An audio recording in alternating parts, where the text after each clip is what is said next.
This is Hidden Killers Week in Review. A look back at the most prolific stories of the week. This is Hidden Killers with Tony Brueski. Today we're diving into a case that took a dark turn faster than an overpriced vacation to tropical paradise. The chilling attack on Ariel Koenig by her husband, respected anesthesiologist Gerhard Koenig, on a remote Hawaiian hiking trail. On the surface, everything seemed picture perfect. Successful careers, happy kids, an idyllic home life. But life beneath this glossy exterior was allegedly something deeply troubling. Jealousy, manipulation, and escalating violence. Joining us today to help decode this baffling behavior is retired FBI Special Agent Dreeke, former chief of the Counterintelligence Behavioral Analysis Program. This is an interesting one. This is where Gerhard allegedly pushed her off a cliff, hoping for her to die. From your experience, Robin, analyzing human behavior, how does someone like Gerhard Koenig, highly educated, trusted professionally, seemingly calm, make such a leap from quiet manipulation to allegedly attempting to murder his spouse in such a brutal, premeditated fashion? I mean, the guy had syringes with him. Well, it wasn't like you said, it didn't go from 0 to 100. This was an escalation. And it's not surprising that someone with that level of education and thoughtfulness is going to plan it to make it look natural, look like a mistake, look like a tragedy. Interesting, he had syringes with him that we don't know what was in those syringes. But, you know, when I saw syringes, like, that makes sense, because any case that we cover that has involved a medical professional in some way, there's been some degree of poison that they've tried to use during the conduct of that case. And so him having syringes with him, I'd love to find out what he had in those syringes, thinking that it wouldn't show up in a medical examiner's report if he planned on using them. Yeah, wouldn't show up in a medical examiner's report, but you're trying to push her off the cliff. I mean, it's interesting. It's almost like he had like an insurance policy with the syringes, or so he thought. And she survives the fall and luckily gets help by some people that were passing by, and he splits the scene. I mean, does that show just such like a weird level of textbook thinking versus practical human behavior thinking, where you're like, oh, very medical. Okay, we're going to do a syringe and then I'm going to push her off the cliff and it'll all work perfectly. Not thinking that, hey, she might fight back. She might not just be like, oh, yeah, okay, let me go ahead, go for it. It seems a little too assumptive on the part of Gerhard that he's going to be able to execute all these things flawlessly on a public trail. This is why people get caught, thankfully, is because there's all these variables that come into play that someone that's going to do such a horrendous act don't think of. One, it's the victim themselves. People don't want to die, and they fight back viciously to maintain their lives. That's one aspect of it. And the other aspect is if they're a little suspicious of you, already, they're going to be on a little heightened alert that you're not anticipating. And then also the other thing you cannot control at all, and that's bystanders, the environment, all those things you can't control. So the idea that he might have had in his world, because again, here's a doctor, and when you're a doctor, you might be thinking of a sterile environment. Mm-hmm. But the environment of working in the world is not a sterile environment. So he's thinking, push her off a cliff to ensure that she dies. I'll inject this in her body just to make sure she's gone. Or like you said, maybe beforehand. I'm thinking probably after the fact. If the fall didn't kill her, he'd make sure that she was gone. It's an assumption he can get down there, though, too. I mean, in his mind, like, I'm wondering what he was thinking with the syringes. I really, like, how is this part going to work? Odd one, isn't it? Yeah. Like, are you, like, pushing her and then jabbing her with the syringe at that moment? I don't quite understand the mindset of how you're going to get this done that way, unless he thought, I'm going to find a way to just kind of get it in her, knock her out, and then basically throw her off the cliff. Maybe that was the thought. I need to see the cliff itself, but you're thinking like, well, if I pushed her, but I didn't push her hard enough, she's clinging to the edge, then I'll inject her. I mean, you Yeah, see what I mean? You'd have to see the environment in which he was doing it, but again, you have to be in the mind of a cray-cray with a broken brain to really understand. I think is part of Plan A with a backup of B of syringes. Because again, syringes, and again, as a medical professional, he knows that there's going to be detectable things in the blood if he uses a syringe. So I do not think the syringe was necessarily part of the original plan. It was going to be a backup, but just in case. Again, only from our ability to cover other cases. The only time where a poison in some ways been able to be effectively covered is there's a brand of mushroom in that people have laced in food that doctors have done before for trying to kill someone hiding it kind of in plain sight. So anything else is really, really detectable, especially if there's any sort of foul play thought of. And someone falling off a cliff on vacation, especially if she has articulated to anyone in her family or friends in the past that there's violence involved here, the probability of investigation of a potential homicide raises. So he's got to really watch the use of any injectables.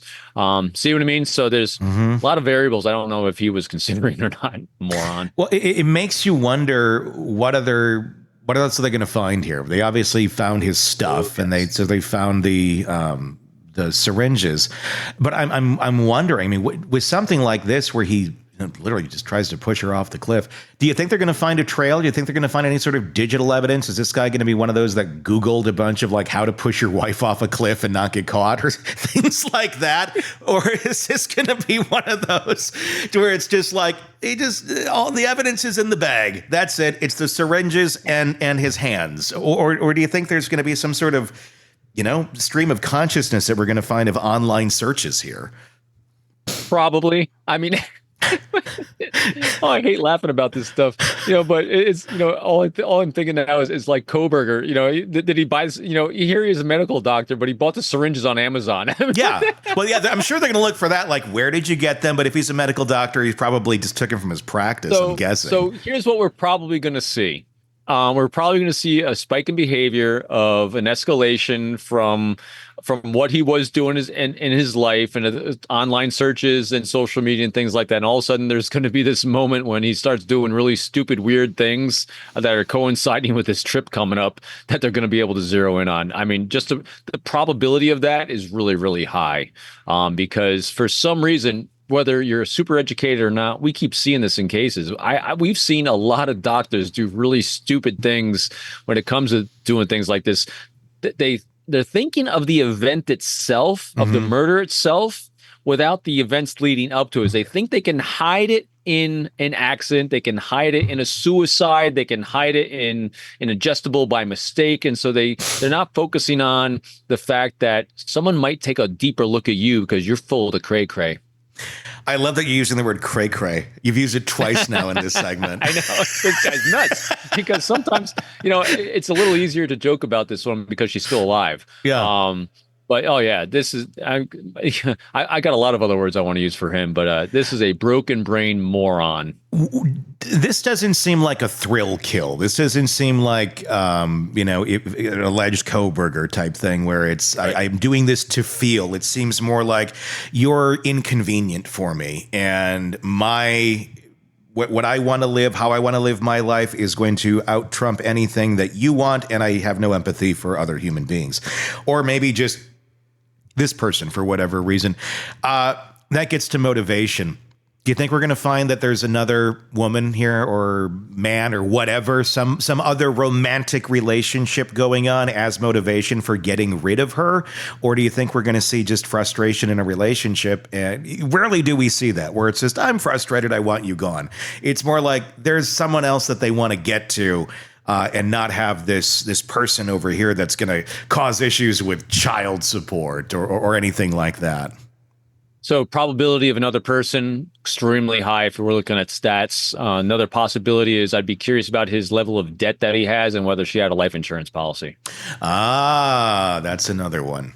Those are the two things I'm looking at, or potentially both. Yeah, it does make you wonder. I mean, that'd be an area I'm sure they're looking at to try and figure out what the motivation is here. I mean, not that you have to prove motivation, but it certainly would make a lot more sense. People generally, especially since he didn't have a criminal record, he had an escalation of violence and being angry, as reported. She put a restraining order against him after the fact, obviously.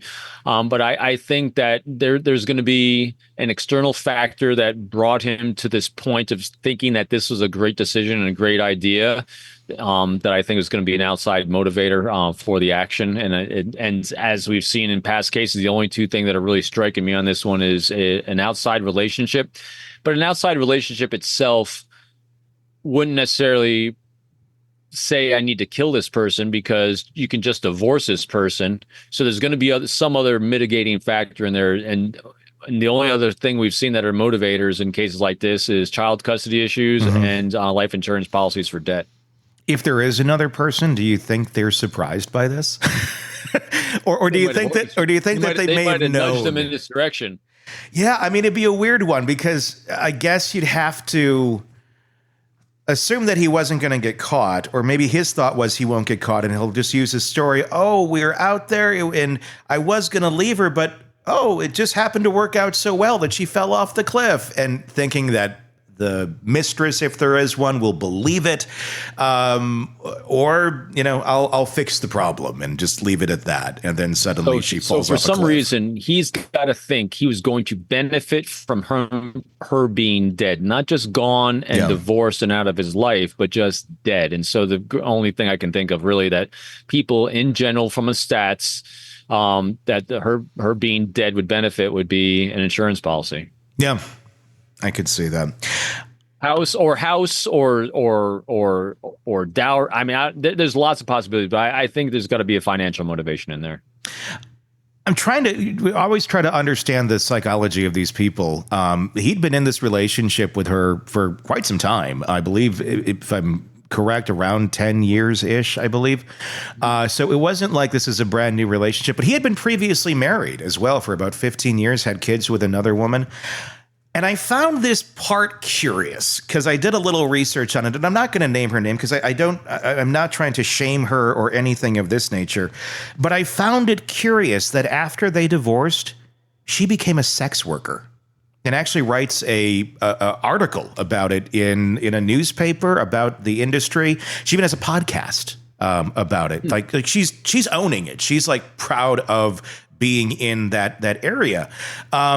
But I did find it odd that, you go from a 15-year marriage, you got kids, and then you decide, hey, I think sex work is the right thing for me. It seems bizarre. It seems a little weird, and it makes me wonder what was going on in that relationship that seemed to be the best path to go on after being married to this guy for all those years. Do you think the two correlate, or do you think it's just, that's just what she wanted to do? Well, it's really interesting, isn't it?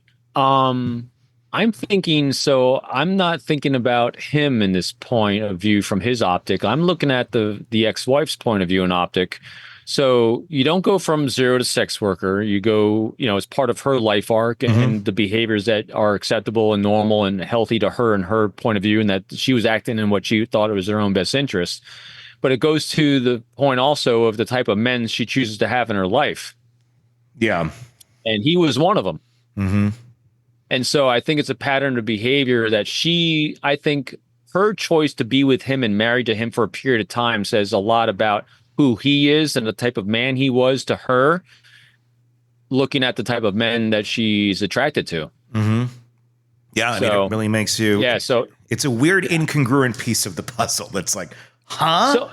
So what's interesting is it's not incongruent. We just have you're right. It's not. But you just have to discover what that congruency is. Compared to other cases, it's incongruent. Not that other cases matter here. It's just so it's like they're doing what? Well, it's not normal, healthy behavior. No. But it's their normal and they're healthy. And so again, if you're looking, I'm just looking at her, boy, it's really interesting that the pattern behavior, I'd love to know more about her background, her motivations. In other words, asking that key critical question, what was that spark all those years ago that inspired you to be who you are today, making the choices you're making? Kind of seeing her life arc and then asking her that question of him. So what was it about your ex-husband that was that spark those years ago when you did see something in him? What attracted you to him? What behaviors did he have? What kind of lifestyle did he have? What attracted you to him? And what changed during that time period that you said this is no longer healthy for me, and you moved away from that and into the area of being a sex worker full time? Because now here's someone who's not trafficked into it apparently, but was actually made a choice into it, which again is extremely low percentage of people that do. So I'd be very interested in that, because actually her choice and decisions would tell us a lot about who he is as well. The latest true crime stories, expert breakdowns, and shocking twists, all in one place. Press subscribe now to the Hidden Killers podcast and True Crime Today.